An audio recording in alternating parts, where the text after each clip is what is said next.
year was 2002, and Fergie just joined the Black Eyed Peas. Now, what does this have to do with Warhammer 40k? Well, 12 years earlier in 1990, Games Workshop got their very own Fergie and changed Warhammer 40k forever. If you want to learn more about that, I'll see you on the other side of this intro right now.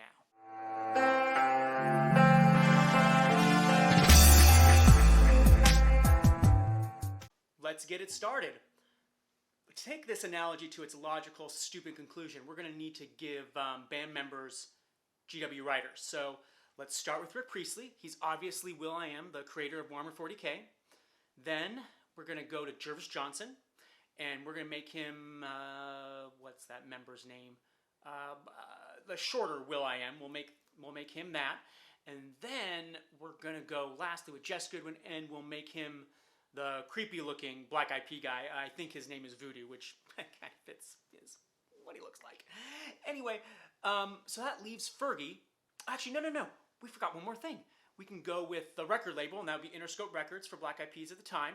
And we'll have to make it Tom Kirby or Brian Ansel, whoever you want to think is more critical to the development of Warhammer 40k in the future. So there we go. Now we got it set.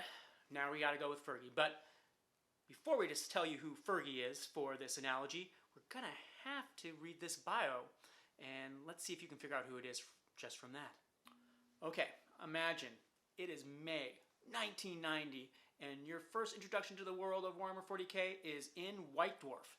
So, without further ado, let's read this quick bio. Another new face of the design studio is Blank. Blank currently working on rules for the Eldar and Imperial Knights in Space Marine, which, by the way, Space Marine was epic.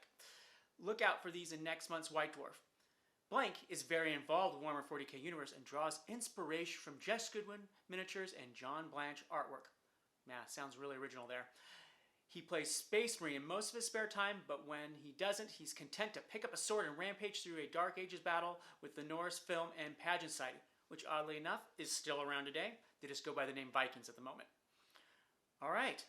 Well, thank you for meeting me halfway so far. So who could this be? Well, if you're an old hammer like me, it can only be one person. And that's boom, boom, pow! Andy Chambers. I mean, like I said, who else could it be? I mean, it's Andy Chambers. This guy is amazing. Badass.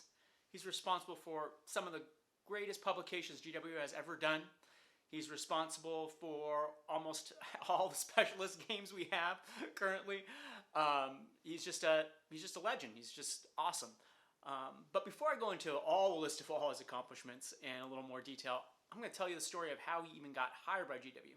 Now, at first, in 1986, I think he got hired in one of their mail order departments for a brief holiday thing. But when he really got hired, it was kind of the same way I got into Warhammer 40k, and that is through Adeptus Titanicus. So what happened is, I guess he got injured in a bike accident or something like that, and so he was at home. So he was playing a lot of Adeptus Titanicus, and he saw a mention of something about Imperial Knights, which we know are one of the coolest models we get to play with these days, in the full game.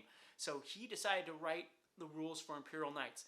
But he took it a step further. He wrote in the exact font, the exact display, the exact imaging, the exact look it would appear in a White Dwarf. And he just sent this off to GW, and a couple weeks later he got a call, and he got brought in to finalize rules and publish them in White Dwarf. And then a month later, he was hired on as a permanent member of GW. Now, he got to sit right next to Jervis Johnson. Behind him was Jess Goodwin. And so from then on, he became a fixture in Warhammer 40k. So I have a feeling that you're going to understand what I really mean about what he accomplished is by giving you this list. First off, number one, he's responsible for most of the rules in 2nd edition. Second, he is responsible for about half the rules in 3rd edition. 3, he's responsible for the rules in 4th edition. Now, that is just, the main game, but probably what he's most famous for is what he did for Fluff, what he did for expanding the universe, and that is through Necromunda, Battlefleet Gothic, expanding Adeptus Titanicus, and finally Gorkamorka. I mean, he was everywhere in GW, doing everything. He's also responsible for correlating and bringing all together all chapter approved. So all our histories of Space Marines, stupid things like the details, the innards of rhinos, the detail, the innards of land raiders. He's responsible for bringing that all together, bringing up all the GW artists together, and being basically the editor for all that. So this guy is just so critical, so important to the development of Warhammer 40k and how we look at the game. So if you're just getting into the game, go take a look at this guy's record. Go look at, go find interviews. There's like trillions of them online that you can go and read about. So really, please go do that. And I'm going to go link some of those interviews in the description below. So please go check those out. He's just an amazing guy, and I just can't say enough about him. So with that, what happened? So in 2004, he left GW. Now, like a lot of GW employees, which is just so precious to me, is we never know why they leave or if they get fired. There's either an NDA or they don't want to burn bridges, but whatever the cult is for working for GW, to this day, we don't know why he left. You can make implications. His wife's American and wanted to move back home, things like that. But he might have just got burned out, which is probably, honestly, probably the number one reason why he probably left. But we will never know. And maybe he writes an obituary. Maybe he'll tell us why. But anyhow, he's brought us up. He doesn't really talk about it, unlike pretty much like everyone else, except for Rick Priestley, who goes off and tells Tom Kirby to go, F himself. Anyway, so with that, what's even more amazing is also what he decided to do afterwards.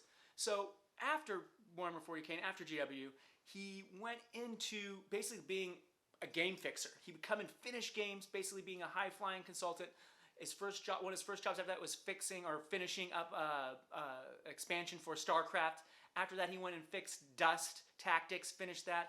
He went and finished Drop Zone Commander. So he kind of just became this hired gun to go and just fix games, clean them up, get them across the finish line. Okay, finally, to bring this whole Fergie, Black Eyed Peas, terrible, horrible Andy Chambers analogy home, Andy also happened to be the best looking member of his group. First, he looked like Lemmy from Motorhead without the gross warts. Then he went on to be kind of a skinny version of Hugh Jackman in Wolverine. Then finally, today, we get Andy Chambers as a distinguished Henry Rollins of gaming. Like I said, look in the description below. There's plenty of links to go read great interviews that he's done over across the years. As well, if you like this video, please hit the subscribe button, hit the like button, do all the typical YouTube things you need to do to make my site grow. So please do that, and I'll see you guys probably next week.